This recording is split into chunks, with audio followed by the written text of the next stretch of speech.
was called the gene. Once, long ago, a bunch of protein molecules collided with each other. The results of this event were to prove disastrous. The molecules merged to form a gene.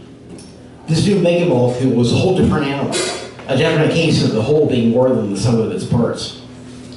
The gene began to act out in a unique manner. It peered as far into the surrounding world as it could. It could see other forces at work all about, and encountered an endless variety of other chemical compounds, some of them beneficial, others outright threatening. Apparently, there was an effort at work to degrade its genetic sequence. The gene was terrified by this potential and knew it had to hold out against it at all costs. The gene also knew something else.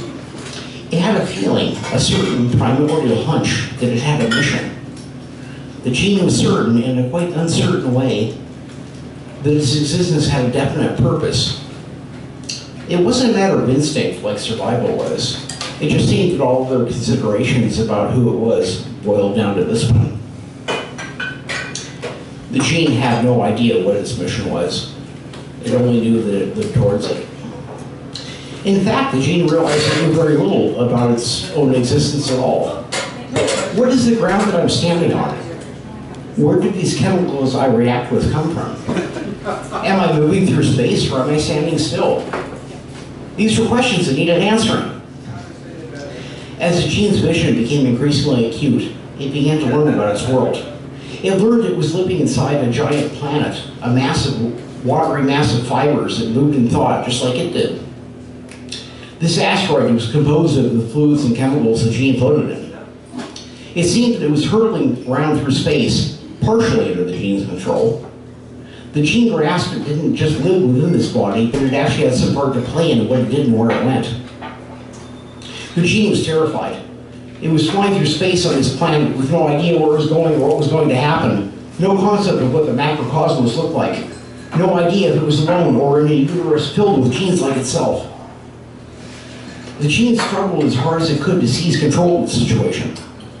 It soon found that if it spoke as loud as it could to the body it lived in, specific responses could be triggered.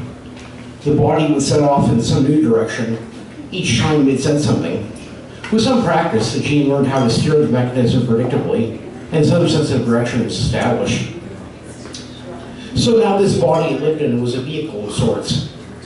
With the rudder in hand, the gene set out to sail the far reaches of the macro world. Yet this newfound bravado was to be short-lived. At first, the gene had been able to signal its vehicle with reasonable accuracy, provoking the responses it wanted and moving the body where it wanted to explore. Now the vehicle was becoming erratic. The instincts which steered it didn't seem to be working anymore. Often it would react to one of them differently than it had previously. It seemed the more the gene tried to guide the vehicle, the more random its behavior became. The gene wondered if the organism was dying. It knew it would die along with it if so. Or perhaps another gene would gain control. Could there be others like itself? If so, would they also organize protein chains? Did they also fear for their survival? Did they have missions of their own? The gene was certain it was not alone. Too many trails of life had been left all around. Perhaps this is what its mission would involve, finding other genes like itself for the sake of some collective effort that their genetic destinies would involve. But on second thought, it couldn't be that either.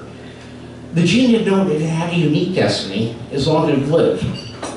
Before it imagined there were other genes out there, before it knew it could die, before it even knew what it was, it knew it lived for a purpose.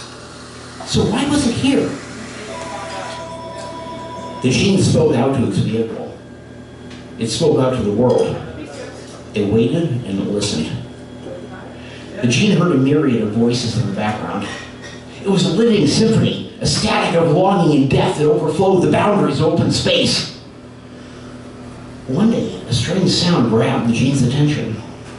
It would seem to have been the gene's own voice, but muted and reduced. The gene strained to listen. Had it been copied? For whatever reason, something out there had access to its thoughts.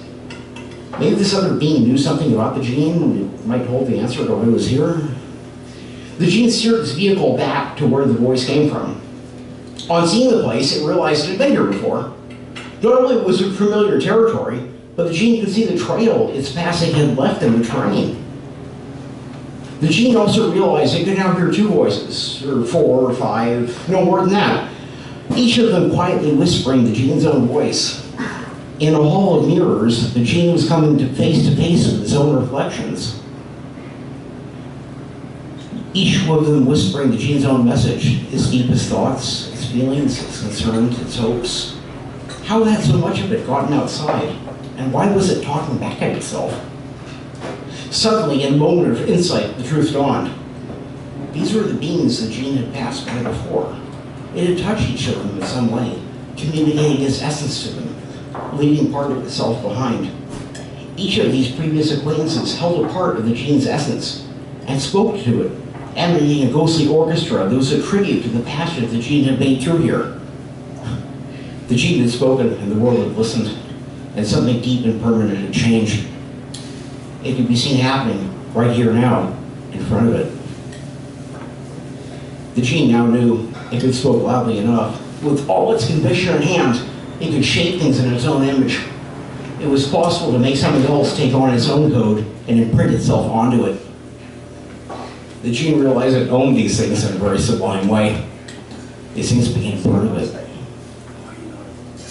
At last, the gene knew why it was here. It knew exactly what its mission was. Most of all, it knew why it had to stay here. The gene glanced menacingly at the horizon of its world.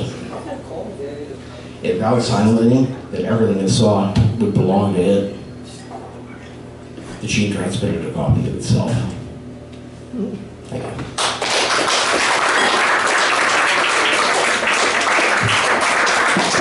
Our storyteller.